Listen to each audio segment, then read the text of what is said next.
Finally, final game of the day, we get 9 o'clock, FIU, Florida International, traveling to Louisiana, who went 4-8. This is arguably the battle between the two worst teams of the day. Not like playing period, but like the average of this is not very good. FIU went 4-8 last year, traveled to Louisiana Tech, who went 3-9. Louisiana Tech favored by 10.5 points on CBS Sports Network. Grayson James went 209 to 357, threw for 1,967 yards and 11 touchdowns to 11 interceptions for the Panthers. Lexington Joseph had 108 carries for 536 yards on the ground and 5 touchdowns. And Tyrese Chambers had 51 catches for 544 yards and 4 touchdowns.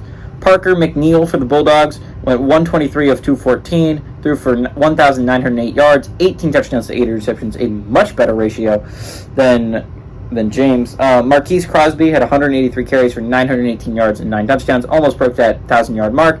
And Trey Harris had 65 catches for 935 yards and 10 touchdowns. Also, solid receiving year. Louisiana Tech is 4-1 against Louisiana Tech, but the last game did go to FIU in 2022, last year. The Panthers did beat them, which is the difference in their records, by the way. I think what's super interesting right here is Louisiana Tech's not a good football team, but their offense is so much better than the Panthers. There is so much more talent offensively on the Bulldogs football team than it is on the Panthers football team.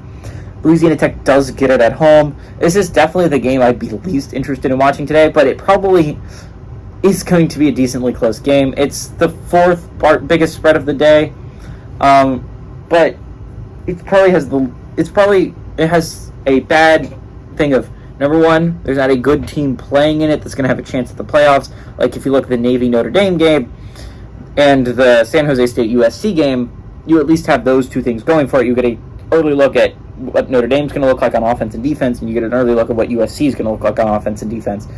You look at the other games that aren't going to have super important playoff impact, but UTEP Jacksonville State should be a really close, good football game.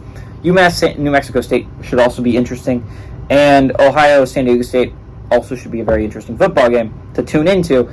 The only thing this game has going for it that Hawaii Vanderbilt does not have going for it is FIU Louisiana Tech is going to be the only football game on if you don't have Pac-12 network, right? Like it's at 9 o'clock. All the other games start at 7:30.